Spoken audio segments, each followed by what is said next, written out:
Fala pessoal, bem-vindos de volta. Estamos aqui hoje para começar mais um episódio falando sobre as novas tecnologias que vieram para a endodontia, vieram para revolucionar, na verdade, a endodontia. Eu, junto com o Eudes, vamos falar um pouco sobre isso daí, obviamente, né, pela nossa diferença de idade. Eu peguei coisas mais recentes, o Eudes já pegou mais um pouco de antigamente, mas a gente vai falar um pouco sobre isso daí. Bom, Eudes, dê bom dia, boa tarde, boa noite para todo mundo e aí a gente começa. Bom dia, boa tarde, boa noite, tudo bem com vocês? Espero que vocês estejam curtindo aí o nosso podcast.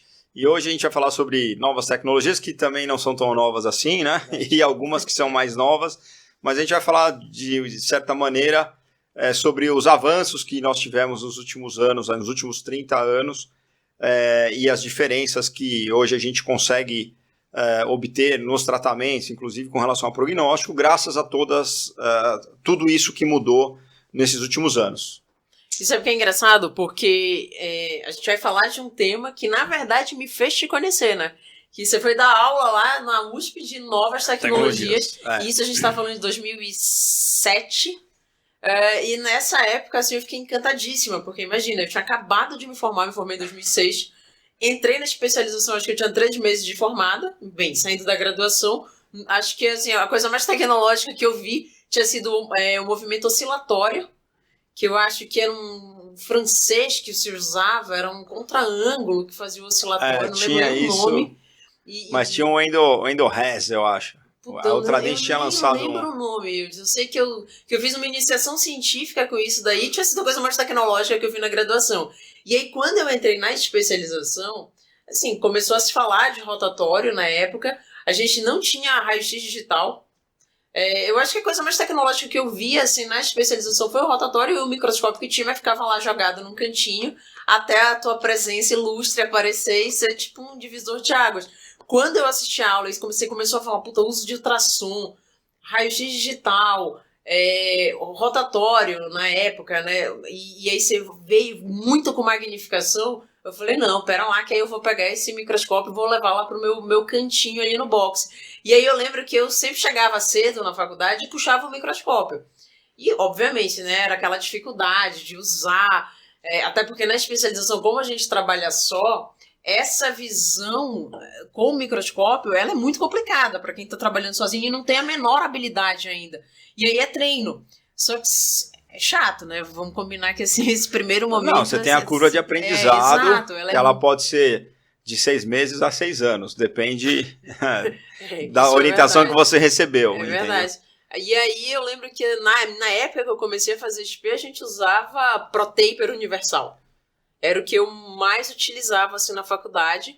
E o microscópio, que eu acho que esse sim, acho não, tenho certeza, foi um divisor de águas, assim, é quando eu de fato passei a enxergar. Só que aí, né, eu vou falar que isso foi uma grande vantagem, que foi que eu comecei a ir para o teu consultório. E aí lá eu comecei a ver que a endodontia podia ser muito legal.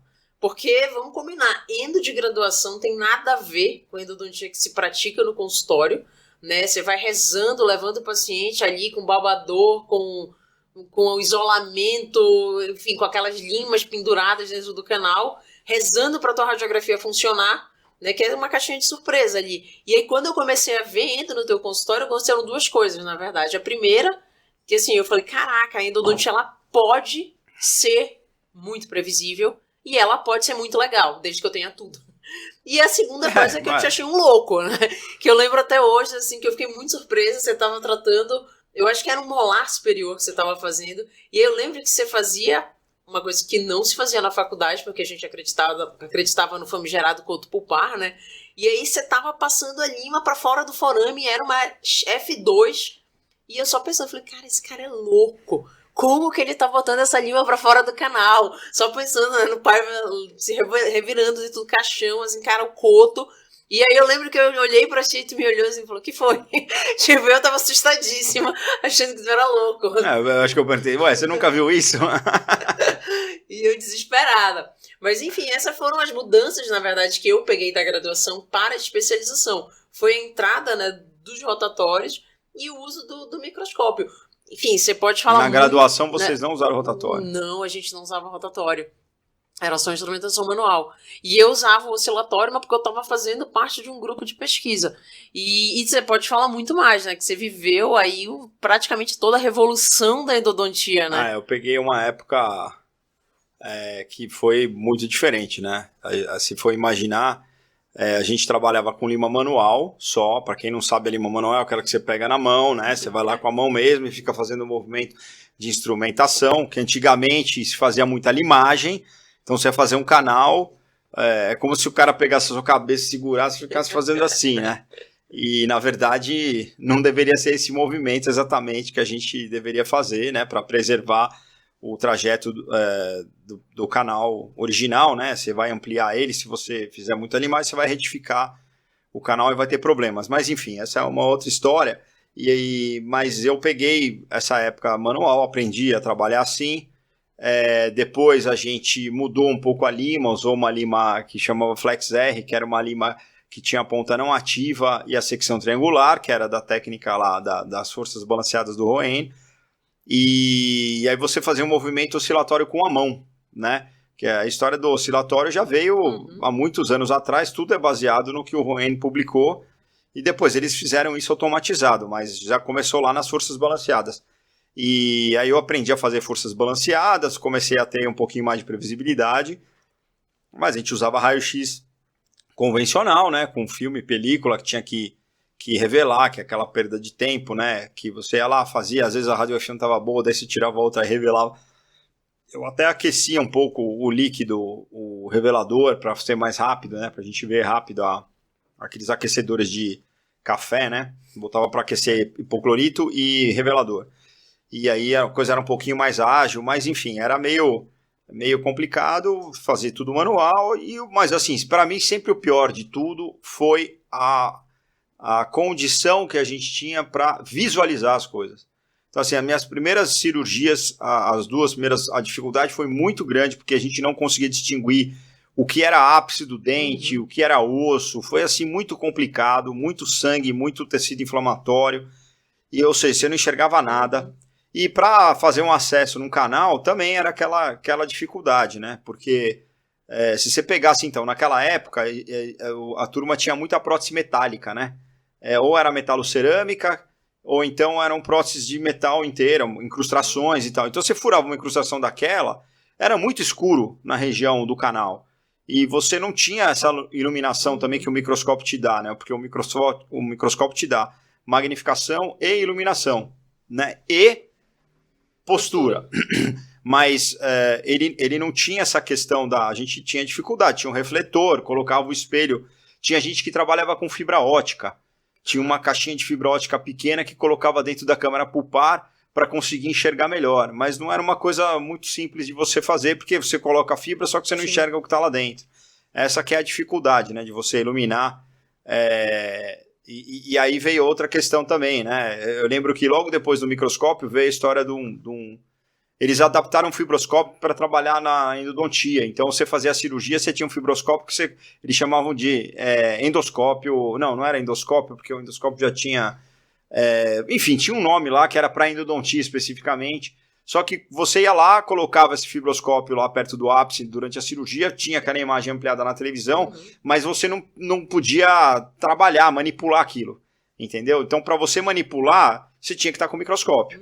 Aí você conseguia colocar o microscópio ali, estar com as mãos livres e você fazia o procedimento, coisa que não dava para fazer com aquilo.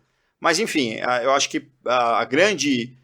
eu sempre costumava dizer o seguinte naquela época, né? Com instrumentação rotatória, você vai ter, ou melhor, com instrumentação mecanizada, você vai ter mais conforto, vai ser tudo mais rápido, mais ágil, mas no fim das contas, se fizer a manual, você vai trabalhar direitinho, fazer uma boa técnica, você vai chegar no final e vai conseguir um resultado bom, né?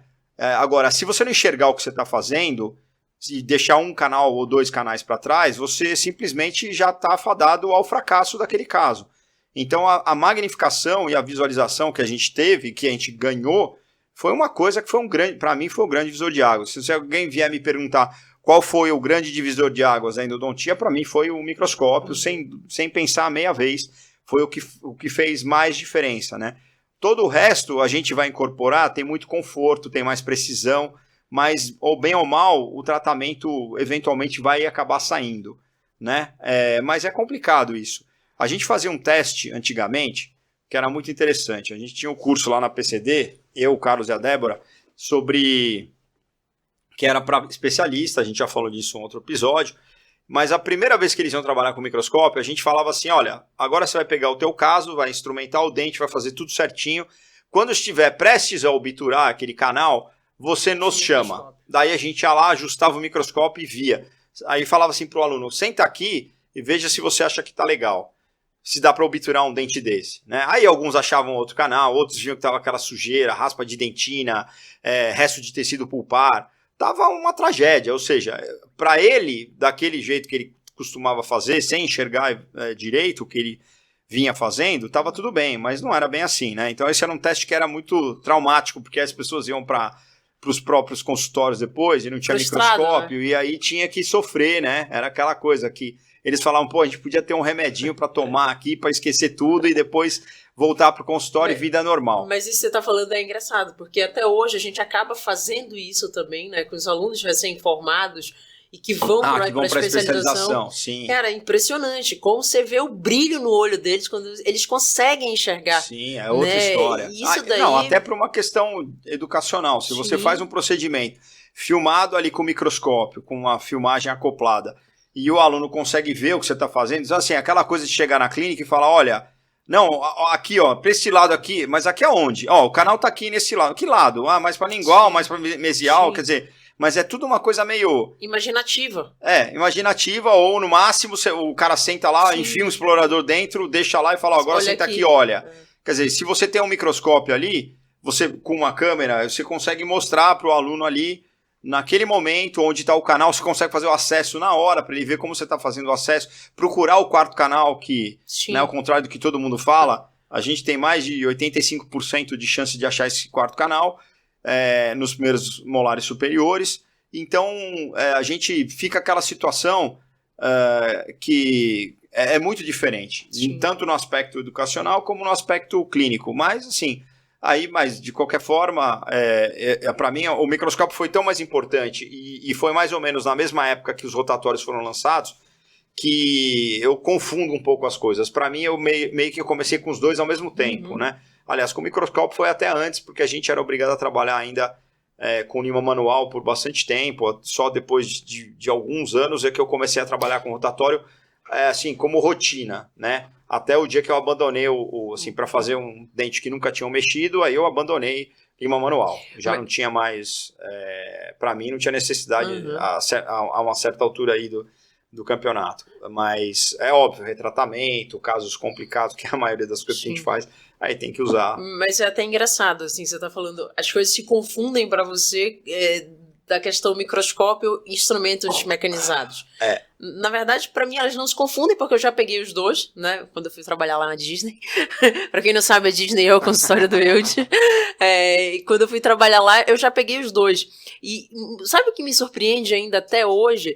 É você ver alunos que fazem especialização, porque assim, a gente não vai nem falar da graduação, né? Que, enfim, infelizmente não tem acesso à microscopia dentro da faculdade. Mas assim, você vê alunos que estão fazendo especialização que nunca encostaram no microscópio. Isso é uma coisa que, primeiro, me assusta, e segundo, né, é inconcebível a gente pensar em 2023, quase 2024, você ter especializações que não se preconiza o uso do microscópio, com eu vou chamar de sandice, de dizer que microscópio é caro, né? Assim, se você pensar hoje, um microscópio ele não é absurdamente caro. Primeiro que ele vai se pagar. Você vai conseguir dar tratamentos muito melhores para o seu paciente, você vai conseguir encontrar canais, você vai conseguir resolver problemas de fato, e o microscópio ele vai se pagar.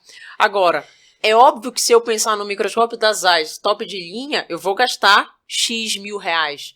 Se eu pensar no microscópio, não sou professor, não quero fotografar para dar aula, eu consigo comprar um microscópio de 20, 25 mil reais que vai se pagar. É praticamente o valor de metade de um carro, né? Que muita gente dá mais valor aí. Não. Um carro metade fuleira, não, né? Metade do valor de um carro fuleira, vai. Pô. Mas o microscópio, assim, cara... Você vai comprar um HB20 hoje, sei lá, Você acha que tá 70, 75 mil, mas que sei seja. Lá, mas que seja 50 e pouco. Ok, mas assim, o microscópio, ele é a tua profissão. Ele vai se pagar. Isso vai ter um resultado futuro de médio prazo, né? Nem de longo prazo. Só que, assim, muitas vezes as pessoas elas esbarram na ignorância, né? De não saber o valor, não saber utilizar e achar que isso é coisa de elite, que, desculpa, não é. Então, mas aí a questão, Simone, assim, muita gente hoje se forma e vai trabalhar para outras pessoas, né? Em clínicas e tal. Então, quer dizer, ele está se sujeitando a uma condição de trabalho que a grande maioria das vezes não é ideal. Sim. Né? E a pessoa que está lá, dona da clínica, aí a gente está falando de clínicas que tenham, assim, não clínicas muito sofisticadas, o cara quer cobrar pouco, ganhar o máximo possível em cima de quem está lá operando, de quem está lá fazendo e investir o mínimo possível também, para a conta do cara fechar. Então, colocar, eventualmente, é um investimento maravilhoso, né? Que você vai fazer, eu não acho que o microscópio seria um custo, né? É um investimento que você está fazendo na sua carreira, na qualidade do trabalho que você produz, mas para essas clínicas o resultado final não é muito, para muitas clínicas, né? O resultado final, o consultório, não é o que interessa, o bem-estar do paciente não é aquilo que está em primeiro lugar. Então, o pessoal não está nem aí, né? E aí o cara vai trabalhar onde tem condições de trabalhar, ou onde alguém oferece um trabalho para ele, o mercado de trabalho está super saturado, então é muito difícil você conseguir fazer essas escolhas. E com relação à educação, eu acho que existem alguns cursos que a gente sabe que o pessoal trabalha com microscópio, né? Eu acho que assim, algum contato, um treinamento mínimo, esse pessoal teria que ter na especialização, mas o cara que quer ser especialista já tem que entrar também com aquela coisa na cabeça, que é o investimento que ele vai ter que fazer. Sim. Tem uma história engraçadíssima minha que eu comprei o microscópio e vendi o meu carro, que não era mais meu, era da minha mãe, na verdade. Duas vezes o meu carro. Eu tinha vendido meu carro para ir para os Estados Unidos.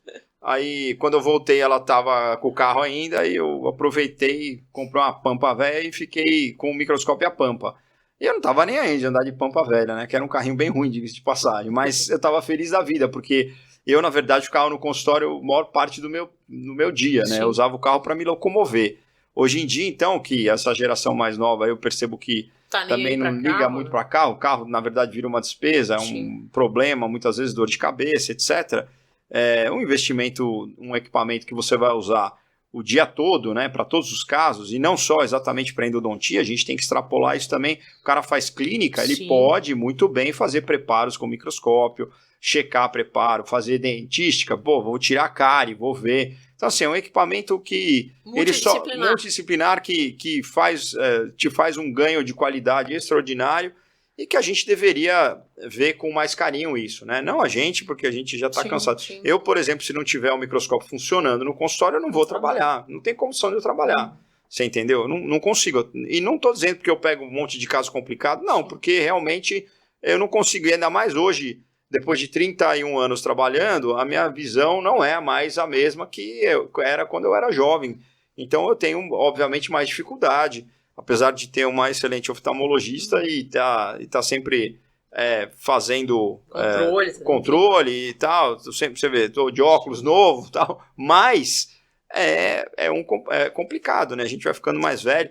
A questão da longevidade também sua no consultório, né? Para mim foi muito marcante quando eu comecei a acompanhar o Gary Carr lá, que as poucas vezes que eu tive em San Diego, a gente acabou indo no consultório dele, viu ele trabalhar, a gente fez cursos com ele, fizemos cursos com brasileiros.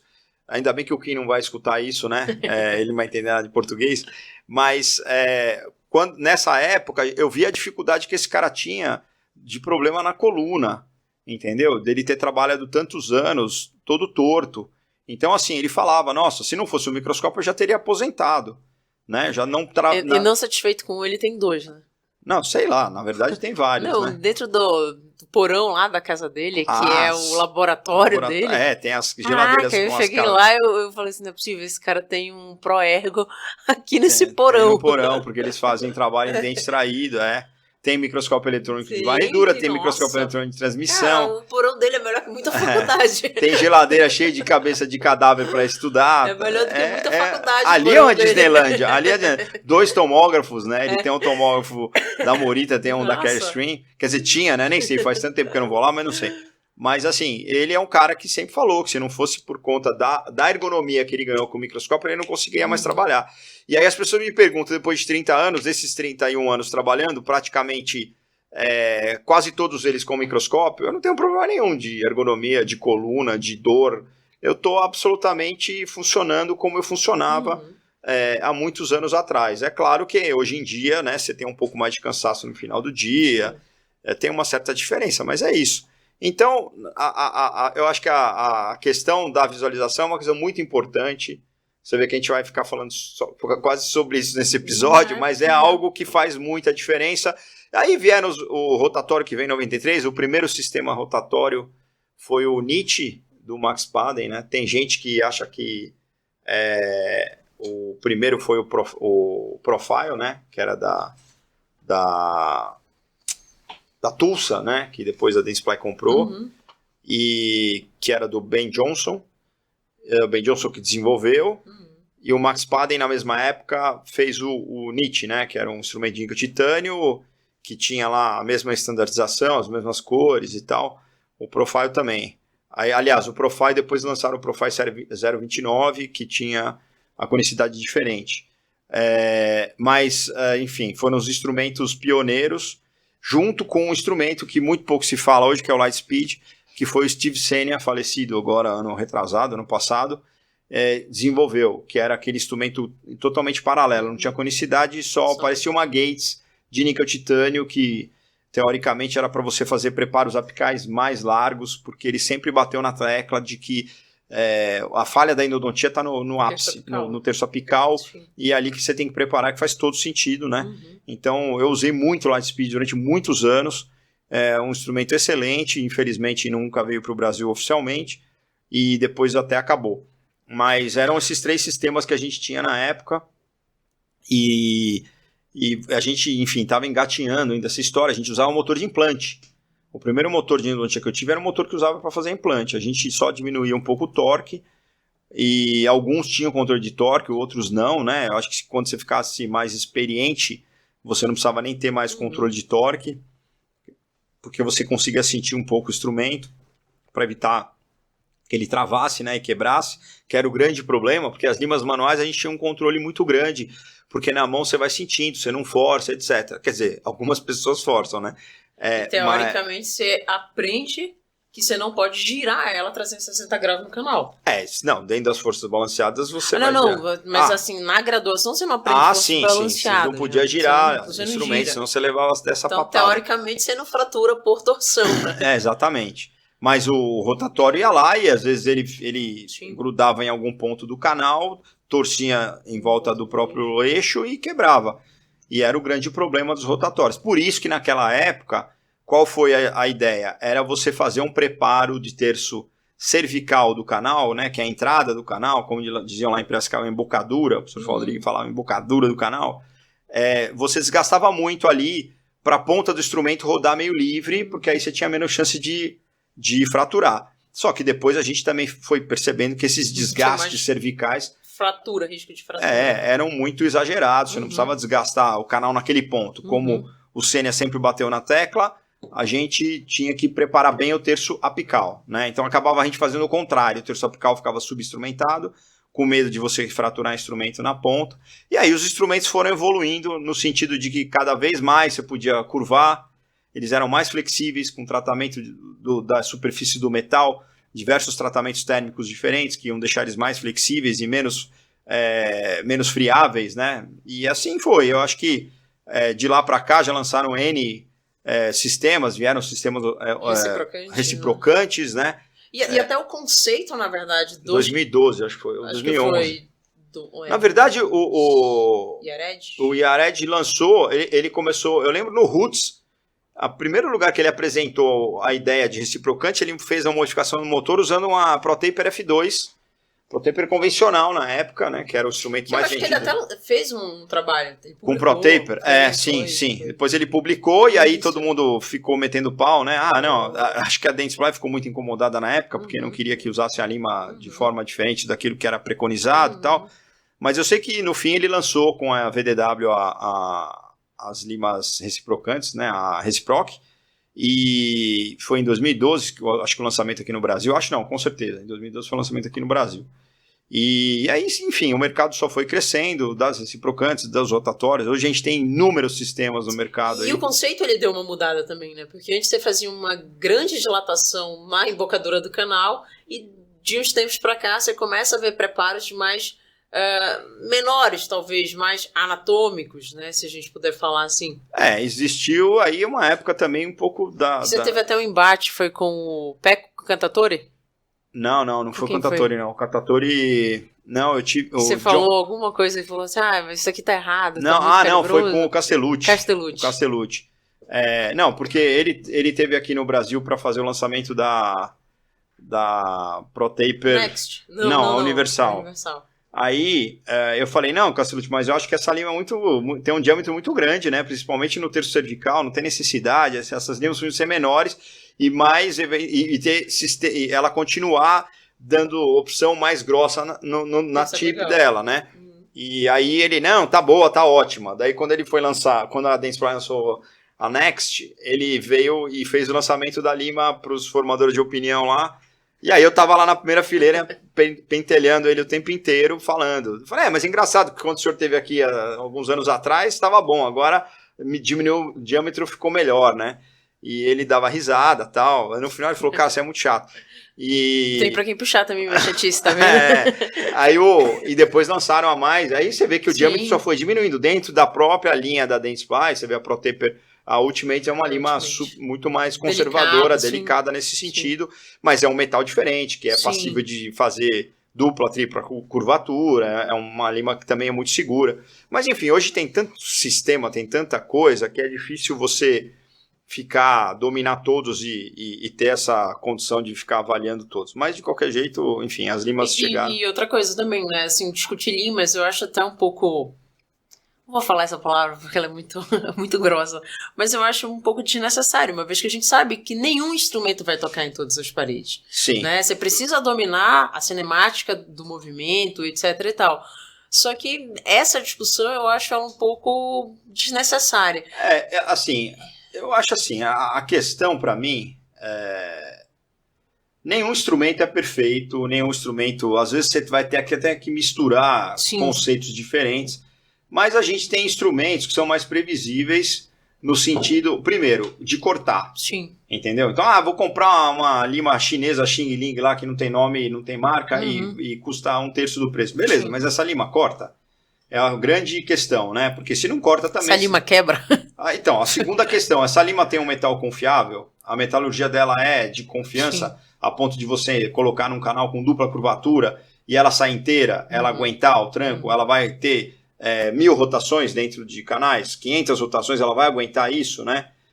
Então, assim, é uma outra questão que você tem que se perguntar. Se a lima tiver qualidade, cortar bem, e, assim, dentro do conceito que você acredita ela funciona, eu acho que aí você vai trabalhar com uma gama muito grande de instrumentos, e eu tenho as minhas preferências, você tem as suas, a gente até... eu acho que as nossas preferências também são baseadas na capacidade de conhecimento que a gente tem do instrumento. Então você já tem uma certa intimidade com aquele instrumento e você vai usar ele com muita tranquilidade, porque você sabe até muitas vezes quando você está forçando demais, se eu forçar um pouquinho mais, vai fraturar e não sei o que e tal. E se você não conhece o instrumento direito, você não tem essa percepção, né? Você não sabe assim, fazer essa leitura. Então é uma questão de costume, eu acho importante. Mas eu acho que dentro do conceito, realmente o instrumento não é a coisa mais importante da equação, eu acho que é tudo um conjunto. A gente falou de visualização, se você não enxergar, você não vai tratar, então pronto, já está tudo estragado, entendeu? Não adianta você ter a melhor lima do mercado, a mais cara, a mais bonitinha. Deixar canal para trás. E deixar canal para trás. Aí, vou ter um motor assim, ultra sofisticado, que tem controle de tudo. Ok, bonitinho, o paciente acha lindo, né? Você vai lá no iPad e tal, aquela coisa linda e tal, mas no fim... Pode, né? E eu acho que a gente pode falar rapidamente, assim, só para finalizar, fechar com chave de ouro. Eu ia falar sobre os materiais biocerâmicos, né? A chegada do MTA, agora o biocerâmico, de fato, né? Que isso também foi uma revolução dentro da endodontia, né? Pra você salvar dentes, isso foi. Né? Onde você tinha, às vezes, perfurações, o que você faz? Extrai. Hoje em dia, né? Hoje em dia não, né? Mas antigamente, você salva dente, né? Usando primeiramente o MTA. Então, o MTA, e agora o biocerâmico que... Para quem não sabe, o MTA é o mineral trióxido agregado, foi lançado em 1998, no congresso no New York Dental Meeting, e aí começou a vender nos Estados Unidos, começou a vender aqui no Brasil, veio rapidamente para cá, a Dentsply trouxe, e foi um material que foi um grande desafio. Quando eu estava nos Estados Unidos, a gente tinha feito um trabalho com cães lá na época, né? Eu acompanhei, na verdade, eu não tive nada a ver, mas eu estava lá na época e eles estavam testando já o MTA, o Torabina já tinha mandado para o Kim um pouco, para ele fazer teste em cães, e na época eu lembro que todo mundo falava que aquilo era meio assim suspeito, né? Tudo que aparece e a mesma pessoa está publicando vários artigos falando bem, eu lembro que foi muito polêmico isso. Não, mas é claro que o Torabina já vai publicar coisa sobre ele. Ele vendeu para a Dentsply o material, ele que criou e não sei o quê, ou criou, copiou, sei lá. Mas o fato é que até então não existia nenhum material que pudesse, por exemplo, ser usado numa perfuração dental. Se tivesse uma perfuração, o dente estava perdido, fim da linha. E a partir dali, você fazia o fechamento dessa perfuração com esse material e dava certo. Formava osso, o paciente ficava sintomático, era uma coisa espetacular. Por quê? Porque ela tinha uma grande compatibilidade biológica, ela tinha a característica de aumentar de volume, de tamanho quando endurecia, ela se permitia endurecer na umidade, aliás, ela precisa da umidade para endurecer. Então é um material que, para ser usado, para o que foi usado, é fantástico. E aí tiveram as evoluções dele, né, desde a época. E mais uma coisa, né, o microscópio, isso é um outro ponto. A gente fala de cirurgia, mas assim, o microscópio veio para a odontologia por causa da cirurgia apical. Quem começou a usar microscópio na odontologia foi para fazer cirurgia apical. Isso foi tanto o próprio Pécora, o Gabriele Pécora lá, o italiano, quanto o Kim, quanto o Gary Carr, o Buchanan, o Cliff Ruddle, toda essa galera que começou a usar para fazer cirurgia apical. E o próprio MTA também foi um material que foi desenvolvido para fazer cirurgia apical. Porque na época se usava amálgama, super EBA, né? Super EBA, IRM, exatamente. Eu fiz muita cirurgia com IRM. Aí a gente acabou, e o super EBA, a gente acabou partindo pro MTA, que foi um material que se comprovou aí depois de anos, como tudo na ciência, ou ele é derrubado ou ele é consagrado, ele acabou se consagrando e está aí até hoje com as devidas modificações, né, com os biocerâmicos modernos. E, enfim, foi realmente um divisor de águas para cirurgia, para perfurações, para situações onde a gente tinha que ter um material diferente. Isso foi muito bom, eu lembro bem, eu estudei isso, né? Acabei estudando o MTA no doutorado e tive oportunidade. Mas a gente tem também a história uma coisa que a gente falou foi do localizador apical, que é o que dá a medida do canal, que às vezes as pessoas se perguntam, o que é esse barulhinho que fica fazendo? O localizador apical é muito velho já. Não é uma novidade. De 1920, né? Os japoneses inventaram isso aí. Eu não sei se foi 1920, se eu não estou enganado, 1920. Aí, começaram lá, né, nessa época. E depois ele ficou meio abandonado. Aí voltou. Aí a Usada começou a Morita, desculpa. A Usada tinha um localizador excelente. Uma empresa japonesa, que foi o cara que acabou desenvolvendo, colocou 4 microprocessadores. E o localizador simplesmente você fecha o circuito com um ganchinho na boca do paciente e outro na lima. E ele faz a leitura da frequência elétrica do ligamento periodontal. E através desses processadores, eles fazem um cálculo de distância. Ele transforma aquela frequência elétrica, eletrônica, tal, em uma numeração, em uma escala. E essa escala é o quanto a gente está próximo do final do canal, ou próximo do forame, ou melhor, até próximo desse tecido ligamentário, e quanto a gente está longe. Então você põe a lima mais para baixo, ele vai fazer a modificação da leitura. Aí era analógico isso antigamente, né? O primeiro localizador que eu tive era analógico, depois eu comprei um Morita que era já digital, o Root ZX, o primeiro, e aí vinha bonitinho, tinha aquela telinha digital, tal. E depois daí para frente as coisas foram evoluindo, mas eu lembro quando eu trouxe o localizador, pouca gente usava o localizador aqui no Brasil, e a gente escutava alguns professores muito importantes falando que o localizador era uma porcaria, que não funcionava, que nunca seria melhor que radiografia, né? Hoje não dá para você imaginar a vida sem localizador. A vida sem localizador, né? Então, assim, é complicado. Mas eu acho que a gente vai, na verdade, continuar falando um pouco sobre localizadores, falar sobre sistemas de irrigação, que também revolucionaram muito, né? Que era uma coisa esquecida, né? Se a gente pensar até 2006, ninguém falava de irrigação de canal. O pessoal usava míseros 5 ml, 10 ml de solução. Na câmara pulpar, injetava levemente dentro do canal, e é uma questão super importante, já que os instrumentos não são capazes de limpar todas as paredes do canal, a gente precisa de algo mais, e através dessa alavancada que a irrigação deu nos anos 2000 e pouco, que aí veio o Endovac e outras técnicas de irrigação, até chegar no ápice com desenvolvimento multimilionário pela Sonendo, da Gentle Wave, que eu acho que é o que de mais moderno que a gente tem aí. Para quem não sabe, é uma máquina que você acopla na superfície oclusal do dente. Aí vocês vão perguntar, mas se o dente está totalmente destruído, não tem superfície oclusal, aí você tem que fazer um preenchimento lá com silicona e tal. Tem um jeito lá de você vedar aquilo. A gente vai mostrar isso aqui, a gente vai falar mais sobre isso. E aí você faz a irrigação do dente. Na verdade, o dente não é instrumentado. Dessa loucura de você tentar economizar a estrutura dental, você não usaria instrumentos, usaria talvez um ou outro instrumento só para fazer um pouco de patência ali.